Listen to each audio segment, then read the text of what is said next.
Miguel Ángel ha sido asesinado.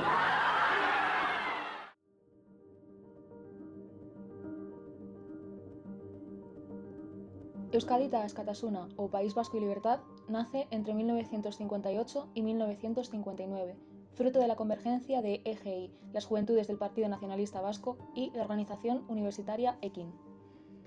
ETA se consolida ideológica y estratégicamente entre 1962 y 1966, en una serie de asambleas en las que surgen además las primeras escisiones de la organización.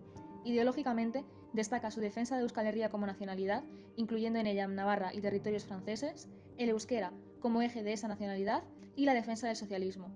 Estratégicamente, se defiende el uso de la violencia para lograr estos objetivos políticos y para sostenerse económicamente. Esta estrategia se basa en los principios de acción-represión-acción. A partir de una provocación, el Estado procedería a reprimir al pueblo vasco, el cual se sumaría en la lucha armada. Tras este periodo de consolidación, ETA comienza la violencia en junio de 1968, con el asesinato del guardia civil José Antonio Pardines Arcay. 2 meses más tarde, ETA comete su primer asesinato premeditado contra Melitón Manzanas González. Esta primera etapa de violencia concluye con el proceso de Burgos en 1970, que en unos inicios es visto como un golpe en ETA, pero termina por dotarle de gran publicidad ciudadana e internacional. En este juicio se condena a muerte a 16 miembros de ETA, pena que luego es revocada tras un periodo de movilizaciones tan intensas que hacen que llegue a declararse estado de excepción en todo el país. 3 años más tarde, ETA lleva a cabo la Operación Ogro, en la cual se asesina a Carrero Blanco. Este golpe sin precedentes al franquismo refuerza su apoyo social, pero internamente supone una nueva escisión en la organización. 1978 es un año clave para ETA. Con la llegada de la Constitución Democrática se funda, a partir de la Mesa de Alsasua, Herri Batasuna, brazo político de la organización. Además, varias de las escisiones vuelven a fundirse y consolidan una organización más poderosa y más violenta, la cual protagonizará los años más sangrientos de ETA, conocidos como los años de plomo. La presión de los asesinatos, que comienzan a realizarse a civiles y fuera del País Vasco y Navarra, suponen un peligro para la transición. Esta posible inestabilidad se une a la inacción del gobierno francés, pues en este país se refugiaba y entrenaba a ETA con total impunidad. Así pues, con el nuevo gobierno socialista se ponen en marcha los grupos antiterroristas de liberación, que actuarán entre el año 83 y el 87. Resultado del terrorismo de Estado de los GAL fue por una parte la deslegitimación del recién nacido sistema democrático español y del PSOE, y por otro lado la intervención de Francia en la lucha contra ETA. A partir de 1987, ETA deja de lado la estrategia ofensiva y se pasa a una fase de negociación. Este cambio se ve motivado por el desgaste de la población tras los años de plomo y la participación francesa en la lucha contra ETA. Se producen entonces las conversaciones de Argel, que se retoman en 1989 junto a una tregua de 15 días. Estas negociaciones terminan por fracasar, por lo que de nuevo ETA cambia de estrategia pocos años más tarde. En 1992 tiene lugar una de las mayores actuaciones contra ETA, la detención en Vidar, Francia, en una operación conjunta de la Gendarmería francesa y la Policía Nacional, de la cúpula de la banda terrorista. En este momento se retoma la estrategia de desestabilización, ahora por medio de la cale borroca o lucha callejera. Esta acción directa en las calles busca aumentar su impacto social a la par que no comprometer la estructura de la ya débil organización, utilizando para esto jóvenes y menores de edad.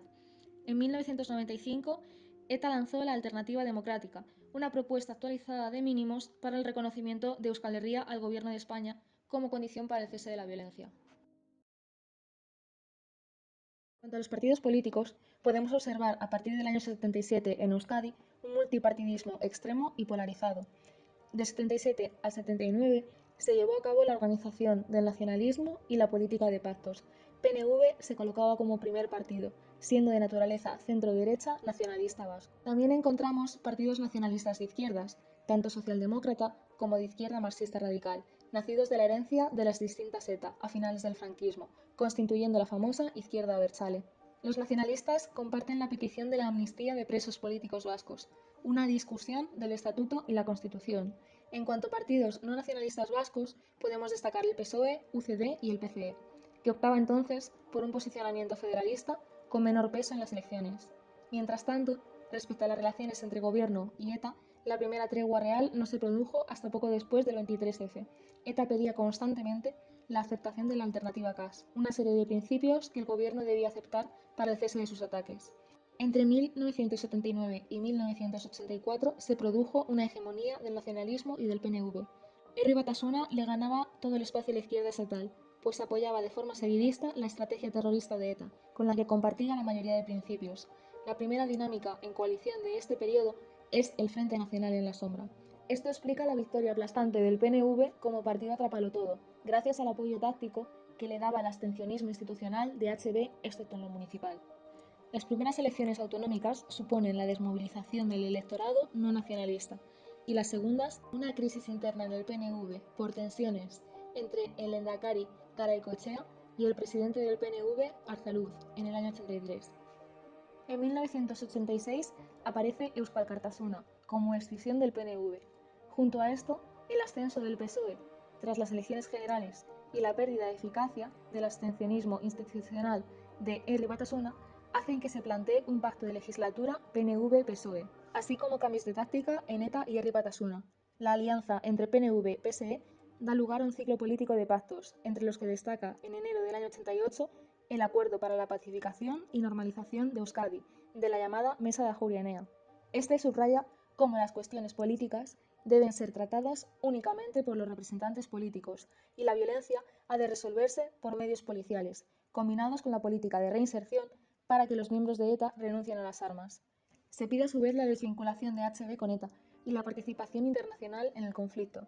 En palabras de la dirección del PNV de entonces, estos pactos respondían a la estrategia del PSOE de conseguir el apoyo de los partidos a la tregua con ETA que se disponía a realizar. El panorama político vasco queda dividido entre demócratas y violentos, concretado en la marginación de HB de la política vasca. Entre 1987 y 1988 se dieron los primeros pasos en la política de dispersión de presos, que culminó con su aplicación sistemática y generalizada del PSOE a nivel estatal en el año 89. A mediados de los 90, de una participación PSOE-PSE en el gobierno vasco, junto a los nacionalistas, PNV y EA, se pasa a una quiebra de los elementos de consenso y una vuelta al nacionalismo. Desde el PNV comienzan a explorarse nuevas alternativas a la pacificación.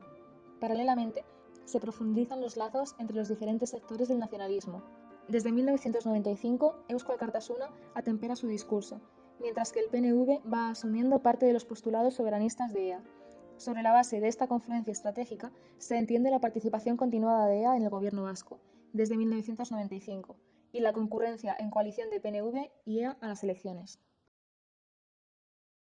A partir del periodo democrático se diferencian dos momentos importantes en la ciudadanía vasca respecto del conflicto etarra. Una primera etapa, la espiral del silencio, del 78 al 92, marcada por el terror en la sociedad, que llevaba a la parálisis ante la violencia. El apoyo a las víctimas era restringido a las familias y colectivos a los que pertenecían. La primera manifestación en democracia contra ETA fue en respuesta al asesinato del periodista José María Portel, organizada por el Partido Comunista. A finales de los 80, aparecen los grupos Gestos por la Paz y Asociación por la Paz de Euskal Herria. Su acción se basó en concentraciones al día siguiente de cualquier muerte relacionada con la violencia política en el País Vasco. Esto rompió la dicotomía, ellos, españoles, nosotros, vascos. En 1987 se producen dos masacres colectivas. El atentado de Hipercor, en junio, en Barcelona, colocando un potente explosivo que causa la muerte de 21 personas y hiere a 45. En diciembre, se produce un atentado de coche bomba contra la casa cuartel de la Guardia Civil en Zaragoza, dando lugar a 11 muertos, entre ellos 5 niñas y 88 heridos. La clase política se ve cada vez más interpelada, lo que propició el entendimiento entre partidos. En ese mismo año destaca el Acuerdo de Madrid contra el terrorismo, aprobado en el Congreso de los Diputados, donde se velaba por estrategias policiales y se solicita al gobierno vasco un liderazgo institucional contra ETA. Un año después se firma en la sede de la presidencia del gobierno vasco el Pacto de Ajuria Enea. A raíz de la detención en Vidar en 1992, comienza el proceso de socialización del sufrimiento en la estrategia etarra. Aumenta el abanico de víctimas de ETA. Se suman los atentados contra políticos, intelectuales, constitucionalistas, periodistas. No obstante, el rechazo de la población vasca también fue en aumento. En 1993, ante el secuestro del empresario Julio Iglesias Zamora, se pone en marcha un nuevo símbolo de protesta, el lazo azul, que simboliza la A de Askatu, libertad en euskera. En el 95, ETA asesina a Gregorio Ordóñez, lo que evidencia la nueva estrategia etarra. En el 96 se asesina a Tomás y Valiente, lo que supuso la incorporación de los jóvenes universitarios a la movilización antietarra. El 17 de enero de 1996, José Antonio Ortega Lara es secuestrado en el garaje de su casa en Burgos. Al volver de su trabajo, en el centro penitenciario de Logroño. ETA exigía para su liberación el traslado de sus presos a las cárceles vascas. Su secuestro fue el más largo de la historia de la banda, 532 días. Era liberado el 1 de julio del año 97, de un zulo de Mondragón, donde eran detenidos también sus 4 secuestradores. Sin embargo, días más tarde, Miguel Ángel Blanco, concejal del pueblo de Hermoa por el PP, es secuestrado cuando baja del tren para acudir a su lugar de trabajo. Los etarras exigen nuevamente el acercamiento de los presos al País Vasco, como condición para no asesinarle.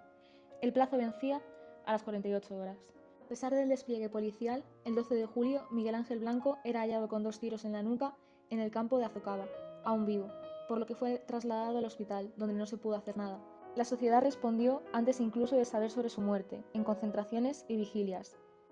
Una vez conocida la desgracia, más de 2,5 millones de personas salieron a la calle en toda España, a gritos de "no son vascos, son asesinos" o "ETA, aquí tienes mi nuca". Se produjeron manifestaciones frente a sedes de Herri Batasuna, culpándoles explícitamente de lo ocurrido. Estas dolorosas 48 horas fueron retransmitidas en los medios de comunicación.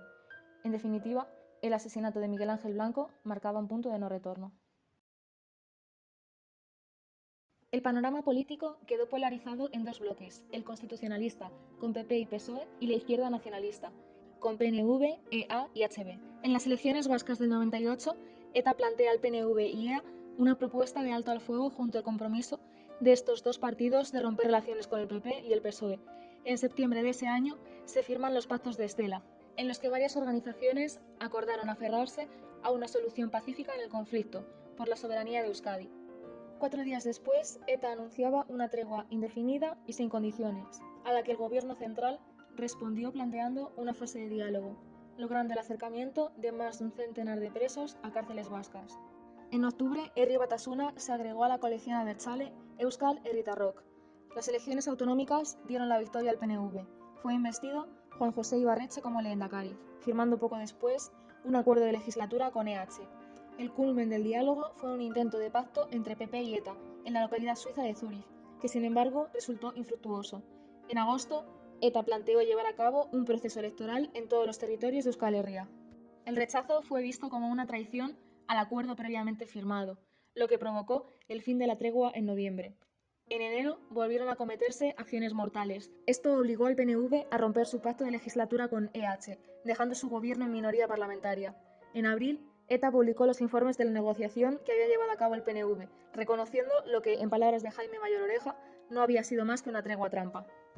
En octubre se aprueba la Ley de Solidaridad contra las Víctimas del Terrorismo y se endureció la persecución y ofensiva política y judicial sobre ETA. Las elecciones generales del 2000 son ganadas por el PP, con mayoría absoluta, e inicia una política de "todo es ETA". Aznar llegaría incluso a presionar a Bush para que apoyara esta campaña. La estrategia fue hacer de las víctimas la principal preocupación y lograr que ETA perdiera cualquier tipo de apoyo popular. En 2001 hay nuevas elecciones en Euskadi. Estas fueron históricas, pues lograron que PP y PSOE plantearan un gobierno de coalición, para sacar al PNV del gobierno, si bien no lograron impedir que saliera vencedor, poniendo en marcha el Plan Ibarretxe. Pocos meses después, HB se refundiría en Batasuna, con Arnaldo Otegi al frente. Se modifica la ley de partidos en 2002 y Batasuna es ilegalizado. En 2004 tienen lugar los atentados del 11M. El gobierno popular atribuye este suceso a la banda, a pesar de la negación de esta. Atribuir este atentado a ETA obedecía a una estrategia política, pues se pensó que favorecería a los resultados de los populares en las elecciones generales. Con todo, fue Zapatero quien se impuso y formó gobierno. Dentro del gobierno autonómico de Euskadi, el lehendakari presenta el Plan Ibarretxe al Congreso en 2005, el cual fue rechazado. Desde 2003, ETA no había matado a nadie. Así se mantuvo hasta 2006. En marzo de este año, anuncia ETA un alto al fuego permanente.